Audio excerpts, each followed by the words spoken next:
I am Christy. I'll be the facilitator today, and our candidate today is Annette Walters. And I want to again thank all of you for volunteering to come and help me with this.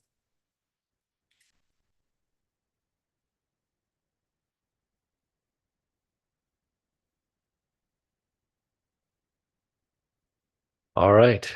How would you describe your leadership style and how do you motivate staff to achieve goals? My leadership style, servant leadership. So I believe that we're called to serve in what we're doing in education. I believe in being collaborative and focused on distinct goals. Certain servant leadership is tasked with being reflective of the purpose of what we're doing, looking at data to drive instruct. Get you to move the mic a little bit closer. Now, I'll answer the question, but I'll say this. I don't like the sound of my own voice, right? So I'll say that. Meeting with, and I'll answer your question, I promise. Meeting with the administrative staff before this, one of the principals shared something that a student went up to him and say, when are you going to have your baby? Right? Because he has like a, it looks like he hasn't missed a meal. So, right? So a student had said to me that was having a bad day, sir, are you having a bad day? This beautiful voice that you're hearing. So that's why I always lean away from the mic. But yes, in answer to your question, I believe in servant leadership, right? We're called to serve. Education, especially now, is challenging, yes, but it's also rewarding. As a servant leader, I believe that it's my duty to not only support students, but to also support staff. And that may look differently depending on the needs of the staff. The second part, how do I motivate staff?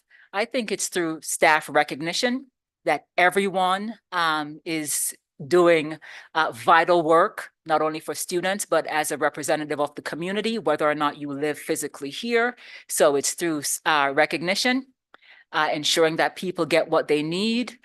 Sometimes people will come to you with hardships that they are experiencing, and they just want to know that, can I have some understanding? Can I, be given some grace? So my style, servant leadership, recognizing people for what they do, the hard work that we have, focusing on students and ensuring that not only the students receive the supports that they need, but also staff as well. So the whole picture there.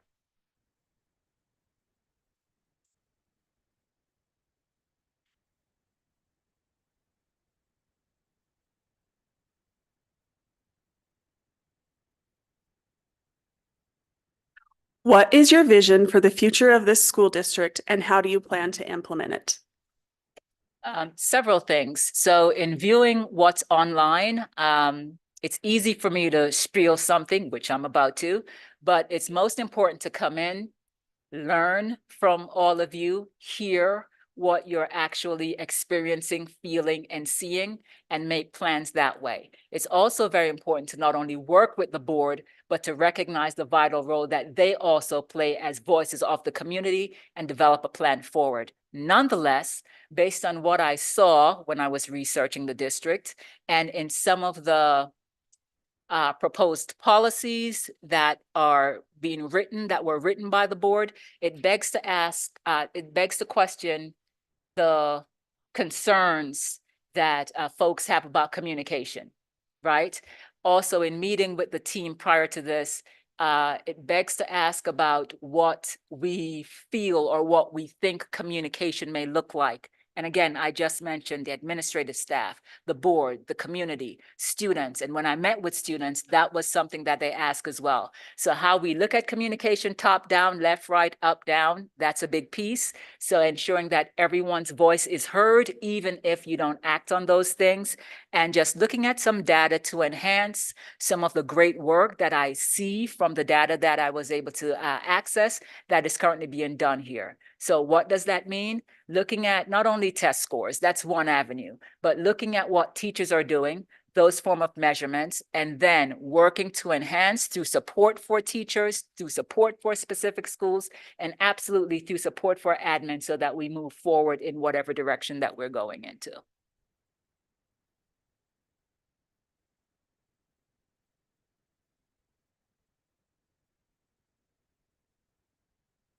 Can you share a specific example of a successful initiative you implemented in a previous district to improve student outcomes?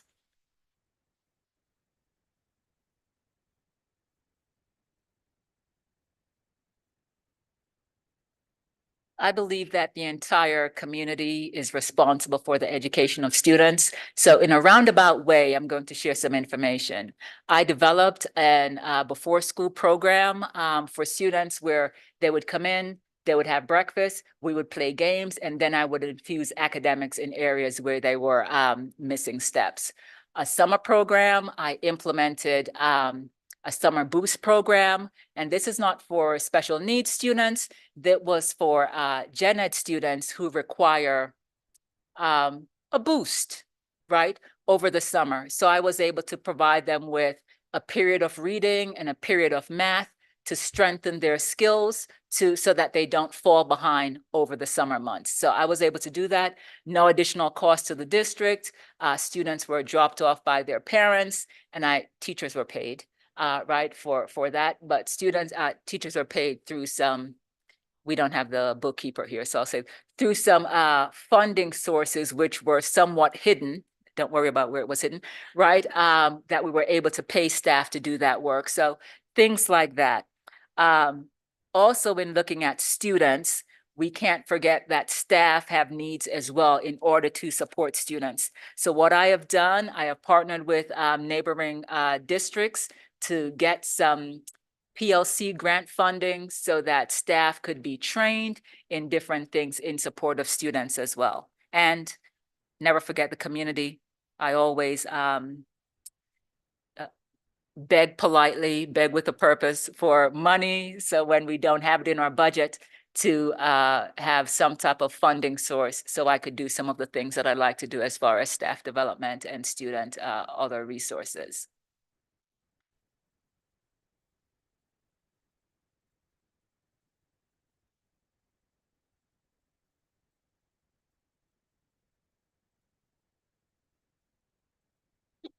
How do you approach balancing budget constraints while maintaining high-quality educational programs and resources?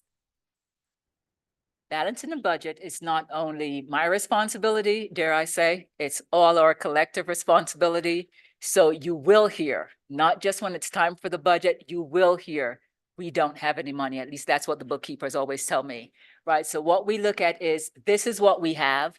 This is what we have for each department. This is what we have for each schools. And I expect not only building administrators, but I expect supervisors and everyone to be responsible for the monies that they have, right? So everyone knows what we have, right? There's no surprise there. There is nothing like central office saying we have no money. And then you see, I don't know, they're able to hire 5 more people and you don't know where that money comes from. One department is able to get, at least in my current county, one department is able to get, I don't know, 100 or, new computers, but there was no money. It's open. We talk about being transparent. It's open. Everyone is responsible. If there's waste, we all need to recognize what that is so we could put funding in different places. So the first thing, ensuring that everyone is aware of our financial, I'm going to say status, slate, having everyone being responsible for our fiscal management. Also ensuring that wherever we need to support programs, hire staff, support staff, we absolutely designate and delegate areas of funding for those areas. We go back to the community if we need to as best as possible. So that's why it's great to have those partnerships to try to get them vested into our schools. So if we ever have to ask, they recognize the need and they continue to support. I look at other initiatives where neighboring counties, if we could share, if we could use either mutual resources, that's always a given. And I just look for different opportunities throughout the state if we're able to share anything, provide anything that way. But those are the ways that I've done it in the past.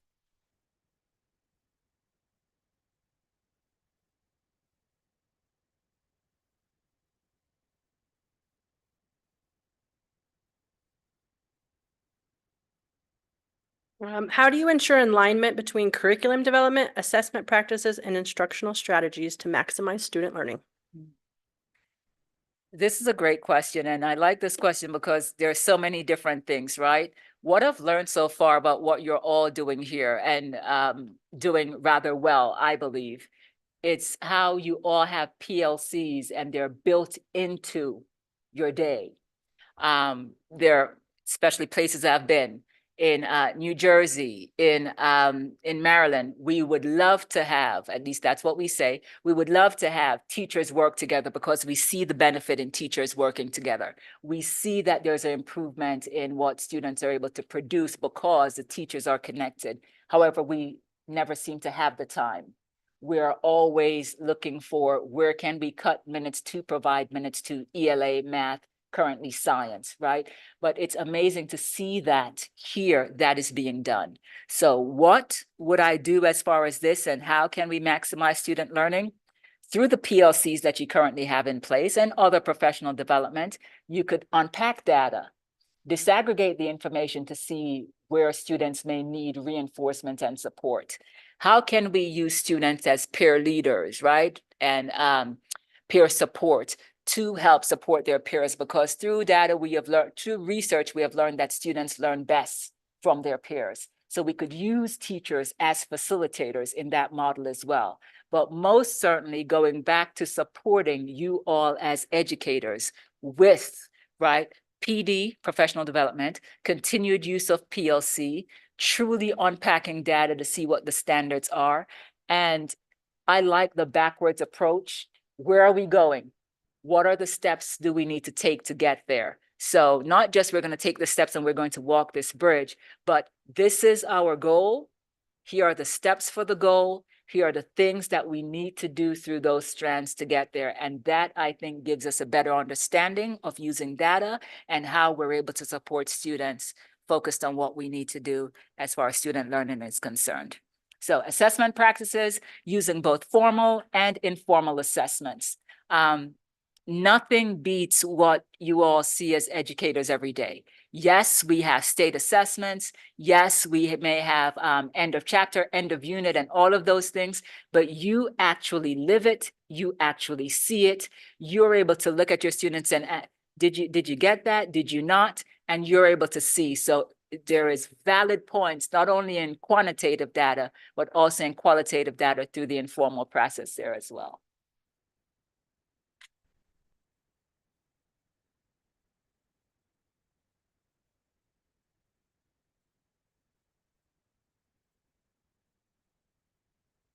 How would you engage parents and the community to build strong partnerships, support for district initiatives, and promote public education?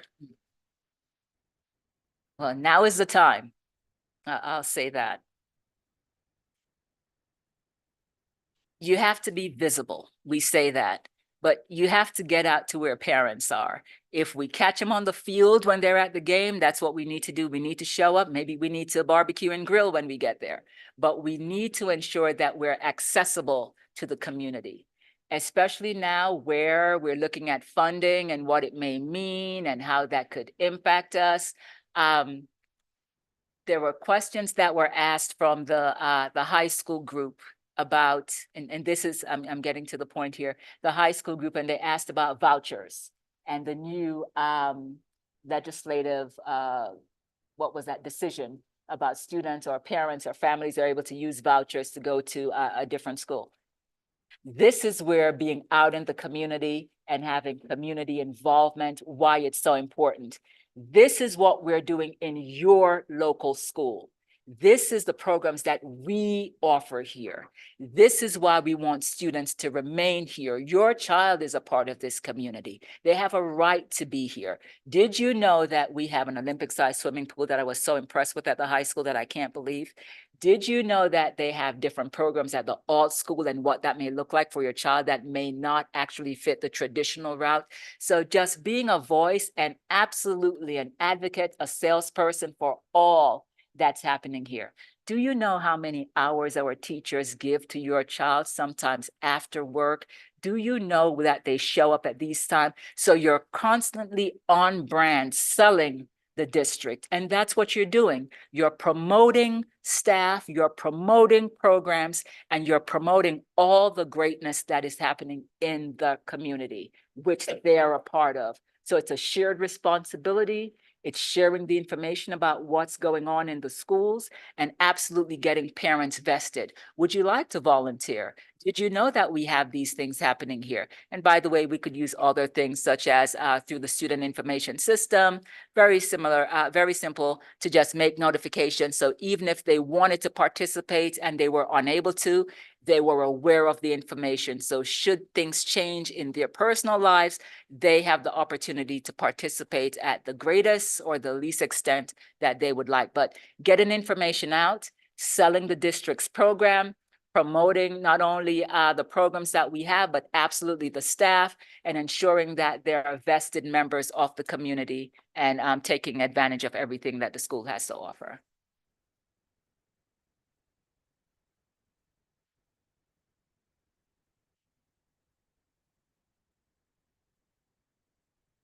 How do you approach managing complex situations like staff conflicts or significant budget cuts? That never happens. So two big things. I had two, and I know this wouldn't happen here. I had two staff members that did not get along, did not like each other. One reported the other one, and at the time I was the affirmative action officer, which meant, or compliance officer. I did the investigations for the entire district. I thought, me being me, my stunning personality, they're going to listen. Didn't work that way. Did not happen. I brought them both down. I heard each side. So, this person tells me that, this person tells me that. And what usually happens in that situation where you have your perspective and you have your perspective, I may have a different view from hearing both your perspectives. All I'm asking is that you show up as professionals, and when you're here, you're respectful. While you don't have to agree with each other, you must be respectful to each other, especially when you're in this educational institution. Sometimes it's best that staff refocus, and our focus is always student service, and we're here in support of that. That's what we're charged with doing, and that's what the community expects of us. So we need to act as, respectful professionals. We have that. So you set a plan in place, you give everyone a voice to share and to talk, you have that. You also have, even with different conflicts, there could be conflicts between, I'm going to say, staff and administration and what that may look like. You still do the same thing. You don't get to come and say, this person sucks and this is why, and I can't stand it. You bring in the staff, you bring in the administrator, and we have a discussion. This person, this is their position. This person, this is your position. And our focus is the students. The expectation is that you will come to work and you will act as a professional. But we have things in place to support both. With staff cuts, a little different. I shared an example with this person. I had to fight to hire them. And this was in Maryland. I had to fight to hire them. I had to justify it. I had to write down what this person would do in an 8-hour day. I had to go. That's what I did. That person, I didn't share the rest of the story with the administrative team. That person, it was brought to my attention, was sitting at their desk and playing video games where everyone is able to see them, video games on their cell phone.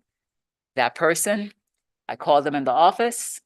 Let me say, it's just my belief that no one is perfect, right? I don't believe in perfection. I expect everyone to own what they're doing and to be accountable. I approached the person with tact and with grace. It was brought to my attention that you were observed at your desk playing video games on your phone. If you were, I needed to stop immediately. If you weren't, I will look into it further. Then I went on, I discussed what their expectations were, what the plan was for the day, and we moved on. I believe the approach that I used allowed that person to be honest, and that I was playing video games on my phone, but it was just a mental break. Yeah, what that person, they did, they were honest. I give them credit, right? And they owned it. That's what I want. I don't want you to lie to me. I want you to own it, and we're going to move on. The part that they didn't see is we just cut $674,000 from the budget. We are looking at everything. Now, I didn't say this, it wasn't for them. That doesn't look so good when we're looking to see what we're going to cut. And obviously you're not working, you're not busy because you're playing a video game at your desk, right? So I didn't discuss that piece, but with that person, it was a brain break in that, looking at the computer. I understand. Please don't do it at your desk. And we're going to move on. And that was it. The other piece is now I need to repair whoever saw that, who think this person over here is doing this, and everyone is telling me that I'm not doing it. So it's just those different things. Staff cuts, budget cuts, it's never easy. And I just shared with you that we cut almost $1 million. And I'm telling you, I am going back to that board to ask them to hire a person. Now think about it. We just cut 5, 6 positions. And here she comes about, we need one more person because the staff is stretched too thin. But it is true, and both could be true. So in looking at staffing cuts, we have to be mindful. Will we be causing the most damage to the area? Is there anything else that we could do? Again, the folks that we're charged with serving the community, do they have a full understanding of? Are they in support of? Is there anything else that we could do? Do we have shared services? What if we went to 0.75 versus a 1.0? What if we went to a 0.5? 0.5, and this is where we start to dance and play around with numbers. 0.5, they would pay for insurance. We wouldn't have to pay for insurance. So all of those things is on the table when we're looking at staffing cuts to see what we can do.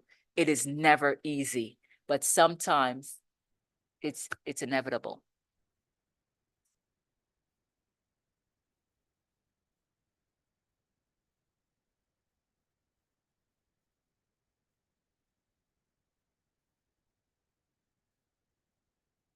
Describe a challenging situation you faced in a previous role and how you successfully navigated it to achieve a positive outcome.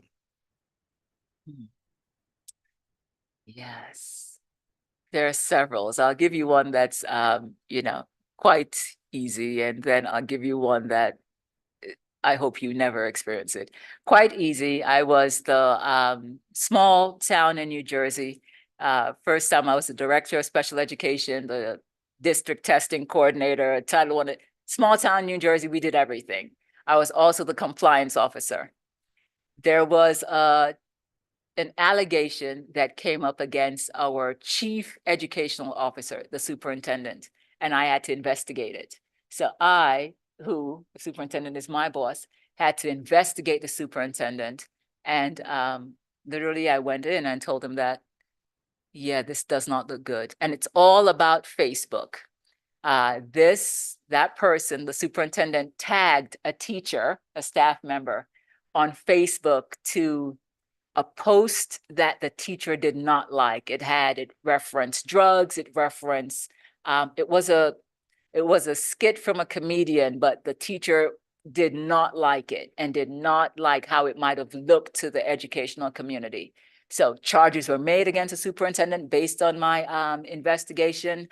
I had to create a plan to ensure that the teacher and that administrator were never in the same room.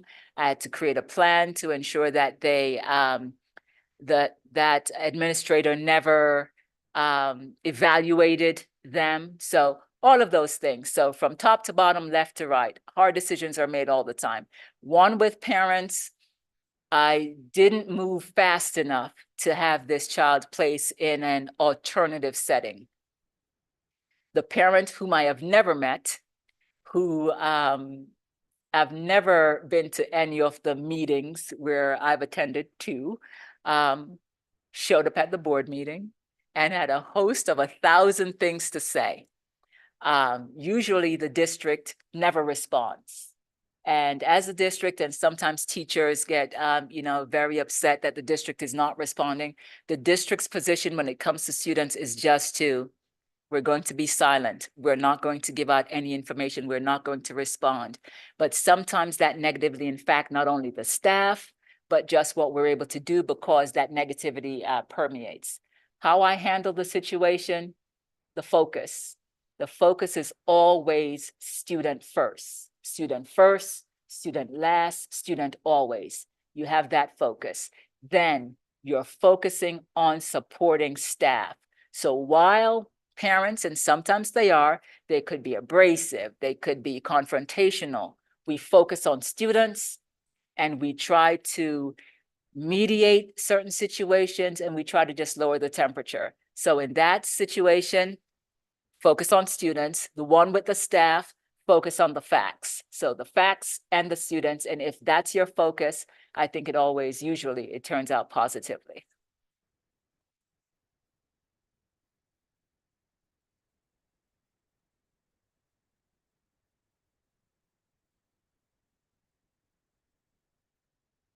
How do you stay informed about emerging educational trends and incorporate them into district practices?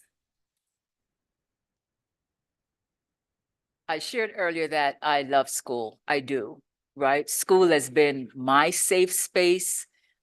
Teachers have made me feel loved. So I really, really love what I do. I research to just research. Currently, I'm doing research on artificial intelligence because I believe that will be the next best thing. There, I believe, will be issues with, is it ethical?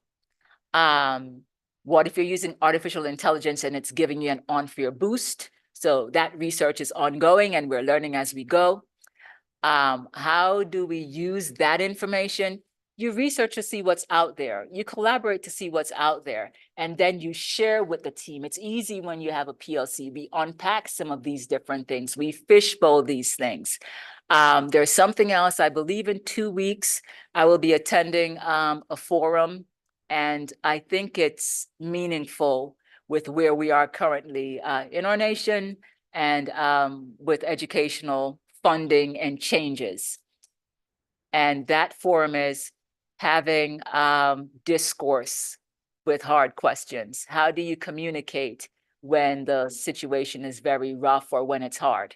So what they do there, they bring folks in from all over the United States with different views, and you unpack different things every day. What do you have to do? You have to be respectful. You must attend.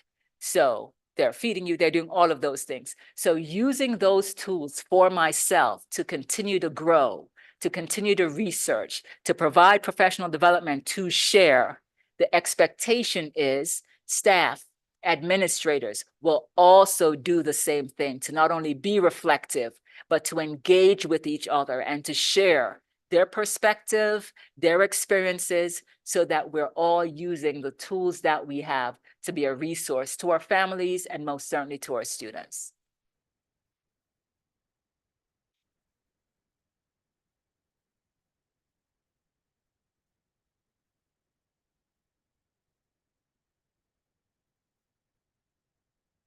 What are your initial observations about the unique challenges and opportunities facing this particular school district?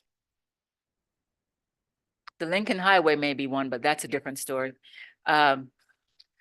School safety, and that was brought up by the high schoolers, just because what they shared with me was the middle school, and I believe another school, I believe they said Monroe, I don't recall the name of the school, about that there's an area where you're not able to just walk into the school and what that may look like, but it's obvious that it was on their mind. So that's one thing.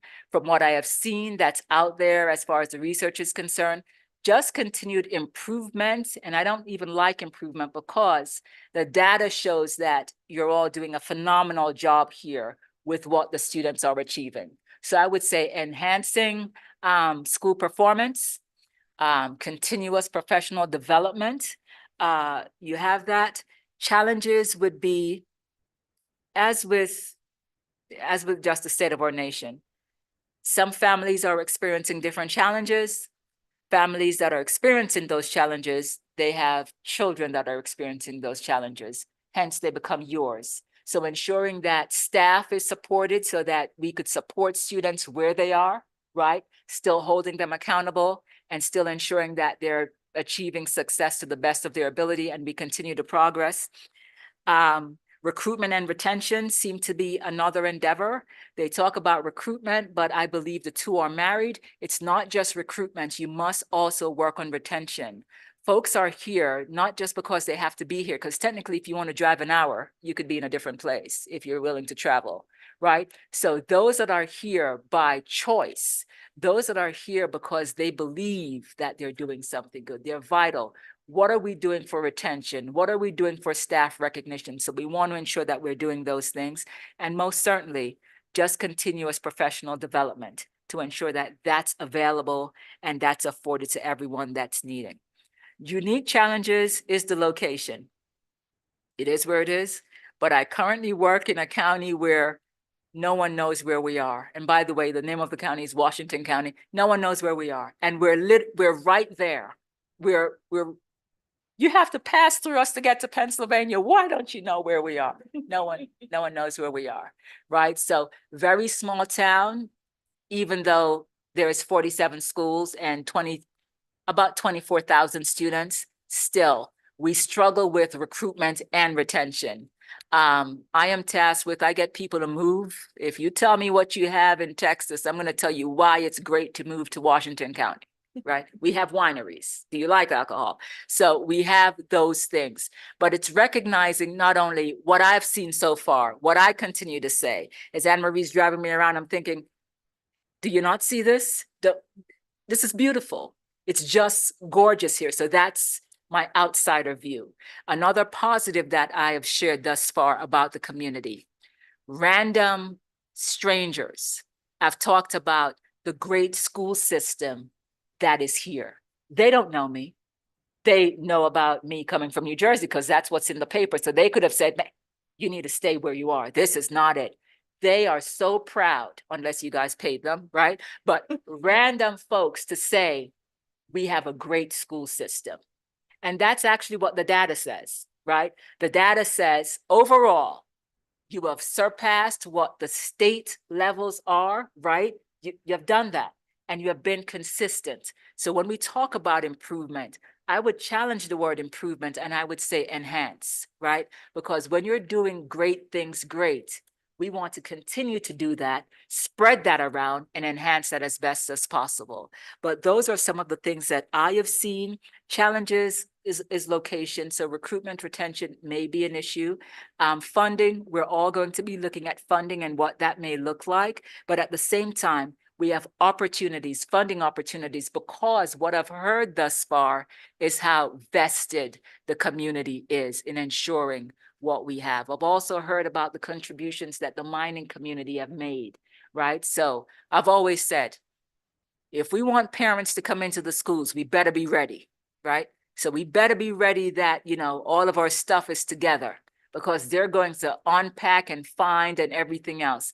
But overall, I think thus far from what I've seen, fantastic job with what's in place. Awesome what you're all doing in support of each other. I know there are one or two folks that we need to probably, get on the, straighten up on the road there, refocus on, students first, but just ensuring that people have the supports that they need. And challenges, besides everyone is telling me about the Wyoming weather, which is a little scary, but that's neither here nor there, right? It's just recognizing where areas of improvement are and just collaborate to get that done.